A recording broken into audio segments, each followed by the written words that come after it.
Fala galera, e aí, tudo bem? Tudo certo? Tudo tranquilo? Professor Leonardo Vieira, vamos para mais uma aulinha do dia aí. Hoje vamos falar sobre os sistemas de transporte do Brasil. Vou ver se consigo não me alongar muito, é um assunto bem amplo, temos vários sistemas aí a serem ditos, né?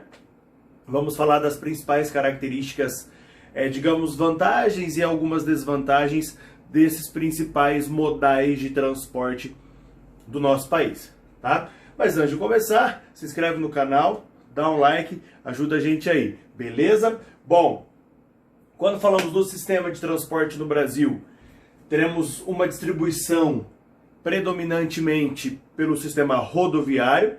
Então já vamos começar dizendo que o nosso sistema de transporte, os nossos modais, eles são mal distribuídos. Então você tem um domínio do sistema rodoviário em detrimento de outros sistemas. Quando nós falarmos de um sistema de transporte, digamos, equilibrado ou mais correto e tal, falamos de uma melhor distribuição e equiparação entre os sistemas. Então já começamos dizendo que o nosso sistema, de maneira geral, é desequilibrado devido ao predomínio do rodoviário. Belezeira? Bom, aí quando nós analisamos o nosso sistema geral, assim, nós vemos que, infelizmente, estamos muito aquém de outros países, né? Aí você olha essa tabela aqui, com os países do BRIC, né? Países mais desenvolvidos, e aí você vai ver que quando analisa rodovias pavimentadas, que são asfaltadas, né? Ferrovias, sistemas de sistema dutoviário, né? Transporte por dutos aí, e as hidrovias, perceba que o Brasil perde basicamente em todos eles. Então, em vermelhinho está o pior país, com o número de rodovias pavimentadas comparado com outros é até vergonhoso, né? Veremos essa análise depois. O número de ferrovias também muito pequeno no nosso país, dutovias a mesma coisa, e hidrovia nós só ganhamos do Canadá, né? O Canadá tem 0,6, nós temos 14. Nós ganhamos do Canadá porque o Canadá, grande parte dos seus rios são congelados, e aí você não consegue ter aí um aproveitamento de transporte hidroviário devido a esse processo de congelamento dos rios. Então, perceba que nós, vermelhinho, os piores sistemas, e em verdinho aqui você tem o país que tem a melhor proporção, melhor distribuição. Então, os Estados Unidos aí, tecnicamente, no sistema de transporte, seria um país, um exemplo a ser seguido, tá? Ah, mas é um país desenvolvido. Cara, compara com a China, a Índia e a Rússia, então. Aí nós vamos ver que nós estamos bem atrás em todos os quesitos, certo? Bom, primeiro sistema que nós vamos falar, sistema ferroviário, primeiro sistema de transporte a ser implantado no nosso país. Então começa ali principalmente com a produção do café, né? Então você tem um período de implantação de ferrovias no Brasil bastante intenso, devido à necessidade de escoar o café até o porto. Então, por isso, muitas vezes, o transporte ferroviário chamado de estradas do café. Tá? No caso do Brasil, tivemos um curto período de investimento, depois começamos a investir em rodovias. Essas ferrovias, no Brasil, são em números bastante reduzidos, nós vimos ali na imagem. Os investimentos são muito pequenos, né? Elas estão muito mal distribuídas, porque são muito concentradas no sul e no sudeste, e a qualidade das ferrovias é ruim. Elas são muito antigas, com poucas melhorias, a diferença de bitola nos tipos de transporte. Então nós temos alguns problemas aí, bastante sérios no transporte ferroviário, que é um transporte muito importante. Deveríamos ter um investimento maior.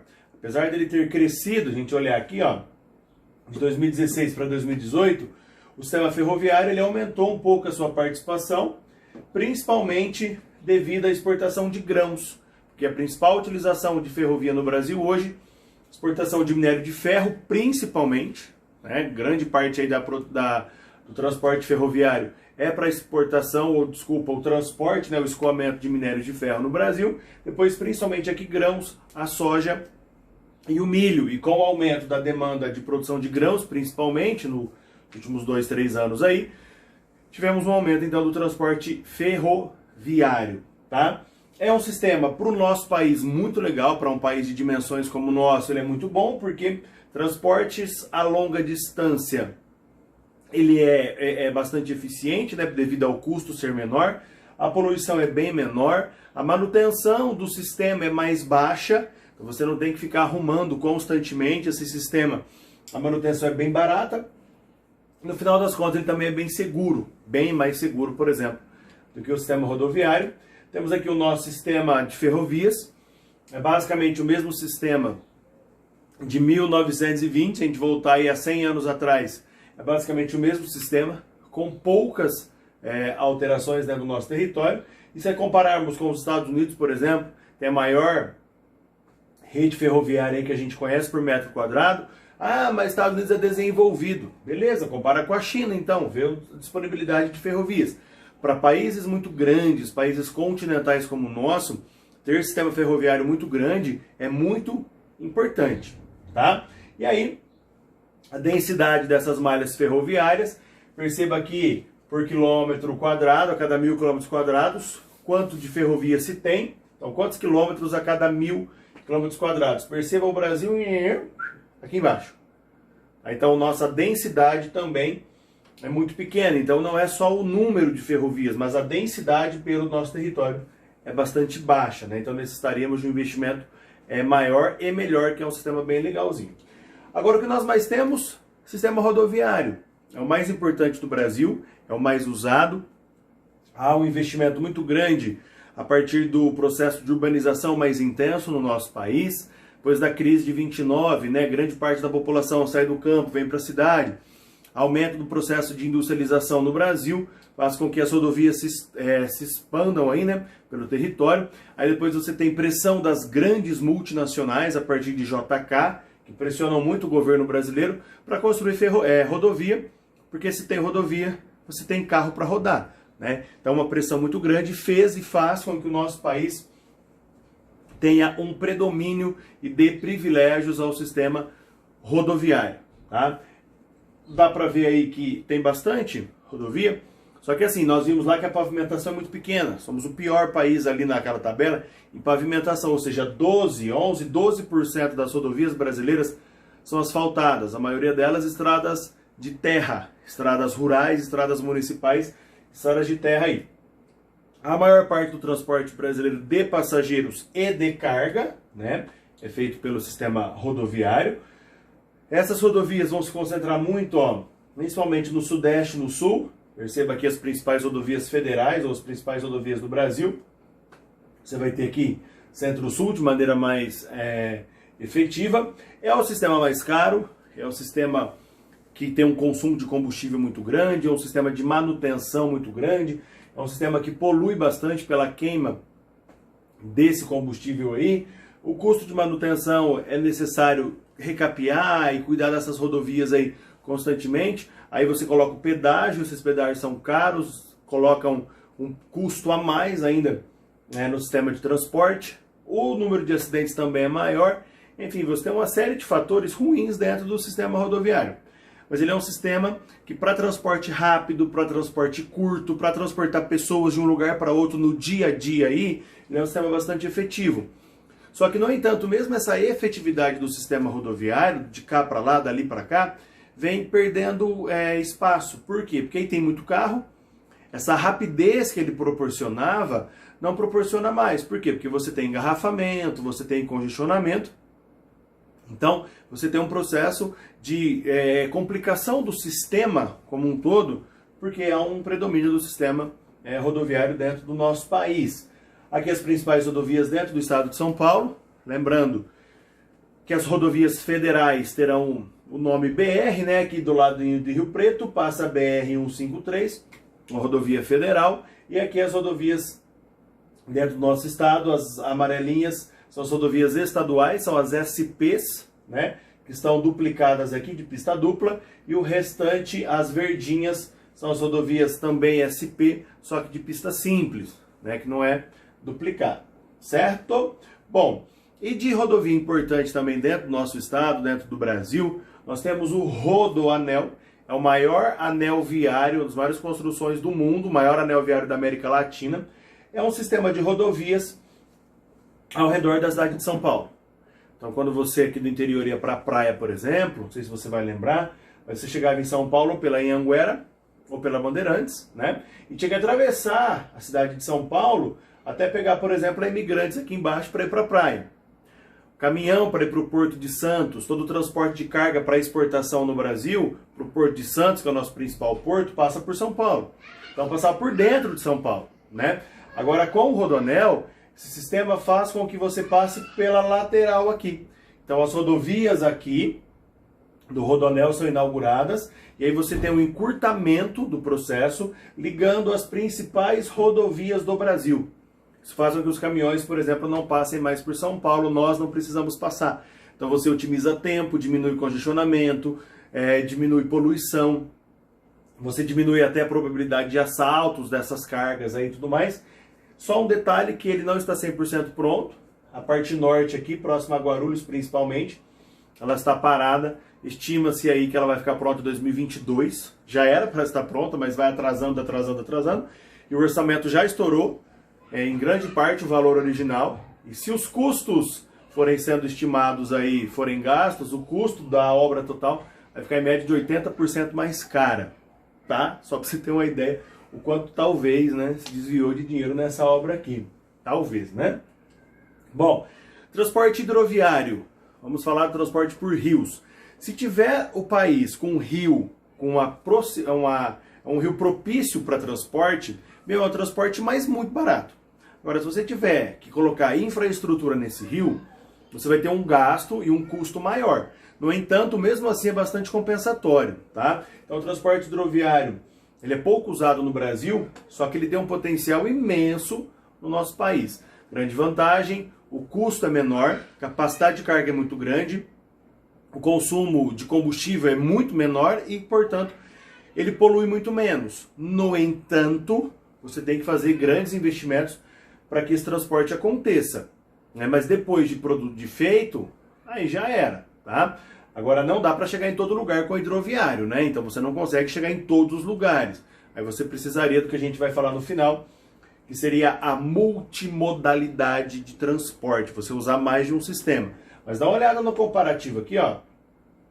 Poucas hidrovias são utilizadas no Brasil, então poderíamos ter um aproveitamento muito maior. E aí quando nós falamos dessas balsas, desses comboios dentro dos rios brasileiros, essas balsas elas têm uma capacidade de transporte imenso. Isso aqui é um comboio aqui do rio Tietê, na hidrovia Tietê-Paraná, que é essa hidrovia aqui, né? Tietê-Paraná. Então, uma capacidade de carga imensa. Dá uma olhada nessa tabela aqui, ó. Então, capacidade de carga dos modais. Você vai ter um duplo comboio ali do rio Tietê, que é esse aqui, que nós vimos aqui, tá?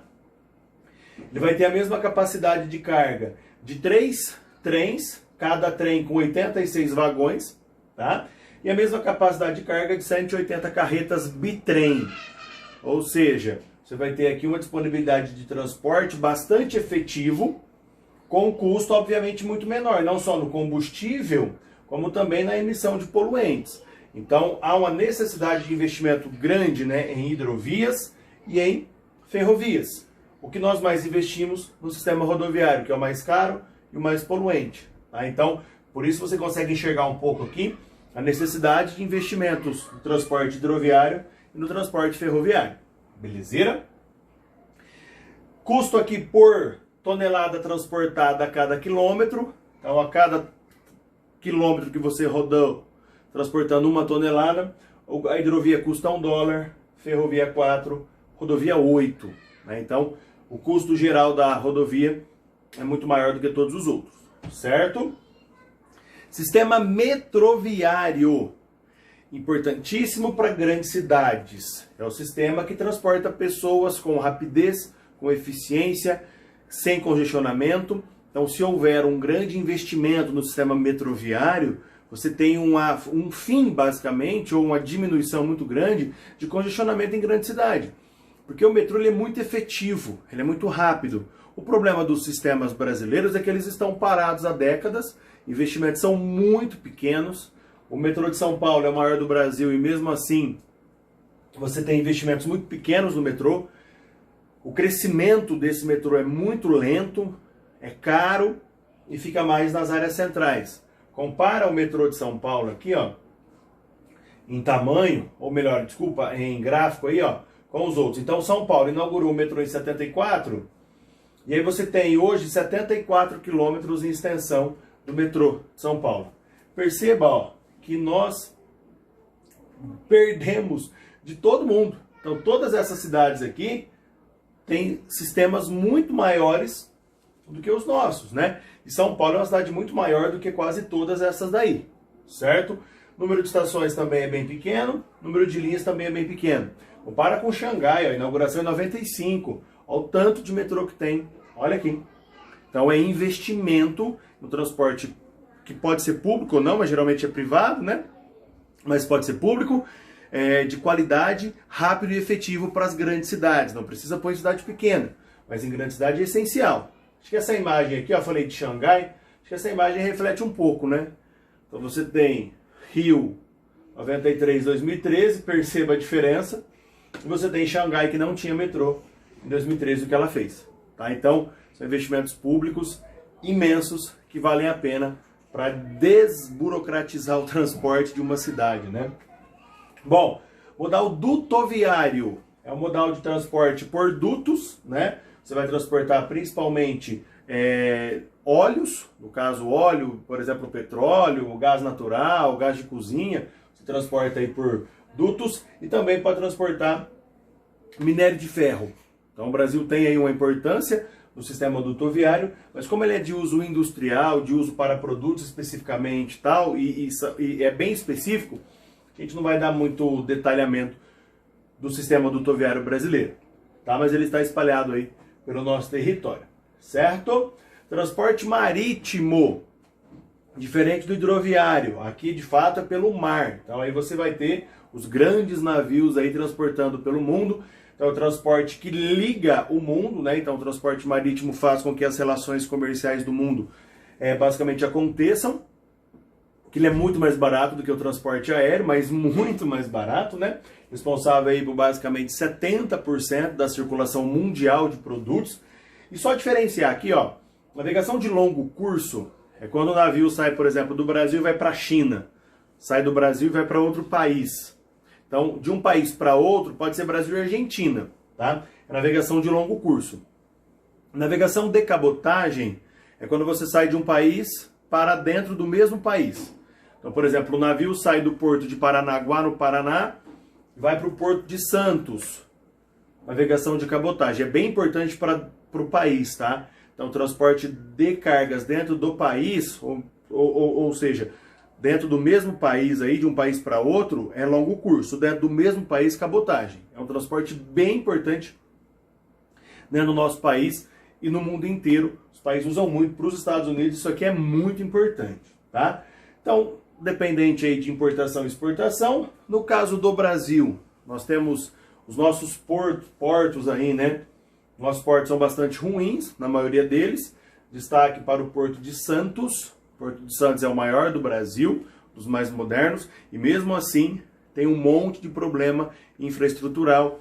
A burocracia é muito grande, então você tem produtos aí que eram para ser exportados, colocados no navio hoje, demoram uma semana, 2 semanas, por conta de burocracia, atraso. Quando tem safra de soja, vira um caos esses portos devido ao atraso. Então tem que melhorar esses portos, porque é por eles que nós compramos e vendemos.